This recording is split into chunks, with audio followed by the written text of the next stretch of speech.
ஒரு நடுத்தர குடும்பம், ஒரு கல்யாணத்துக்கு வந்து ஒரு பெண்ணுக்கு வந்து ஒரு 10 பவுன் நகையை போடுவாங்க.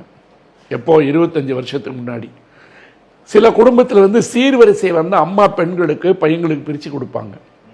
நான் சொன்ன மாதிரி இந்த அட்சய திருதி அன்னைக்கு வாங்கினாதான் எனக்கு சாம்ப விமோசனம் கிடைக்கும்னு சொல்லிட்டு அன்னைக்கு போய் கடையில் வெயில நின்று வாங்கிட்டு அதில் கொஞ்சம் வாங்குறவங்க இருந்தாங்க.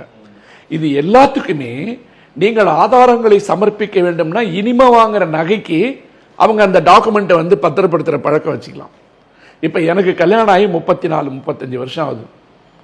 என்னிடம் இருக்க நகைகளுக்கு வந்து ஆதாரம் சொல்லி கேட்டிங்கன்னா அந்த 30 வருஷத்துக்கு முன்னாடி வாங்கின பில்லு எங்கே போய் தேடுவீங்க?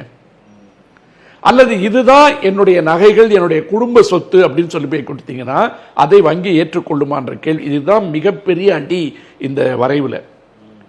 கொண்டு வருகின்ற தங்கத்திற்கு நீங்கள் தான் உரிமையாளர் என்று நிரூபிக்க வேண்டும் என்று சொல்வதற்கு ஒரு காரணம் சொல்றான். என்ன சொல்றான்னு கேட்டீங்கன்னா லோன் மேனேஜ்மெண்ட். அப்புறம் இந்த வாங்கி போறாங்கல்ல லோனு, அது என்னவா பயன்படுத்துறாங்கன்னு வங்கி பார்க்கணுமா? அரை லூஸ் இருக்கான் பாருங்க, அவனுங்க கூட இதெல்லாம் யோசிக்க மாட்டான். அவனுடைய முதலீடு தங்கத்தை கொடுக்குறான், 70% 80% கொடுக்கும்போது உங்களுடைய பணம் ஏற்கனவே உத்தரவாதப்படுத்தப்பட்டு விட்டது.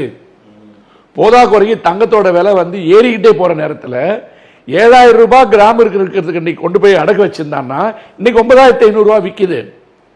அவன் மீக்கல அப்படின்னு சொன்னா ஏற்கனவே உங்களுக்கு 2500 ரூபாய் லாபம் இருக்கு ஒரு கிராமுக்கு.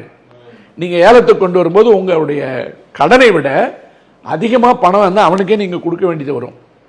அதெல்லாம் ஏமாத்தணும் இல்லையா? இந்த இந்த இந்த இது மட்டும் இல்லாம அடிப்படையில் வந்து நீங்க பார்க்கும்போது இந்த கட்டுப்பாடுகள் இருக்கு பார்த்தீங்களா, அவங்க என்னவா அதை பயன்படுத்துறாங்க, அது எப்படி போய் வங்கி பார்க்க முடியும்? எப்படி பார்க்க முடியும்?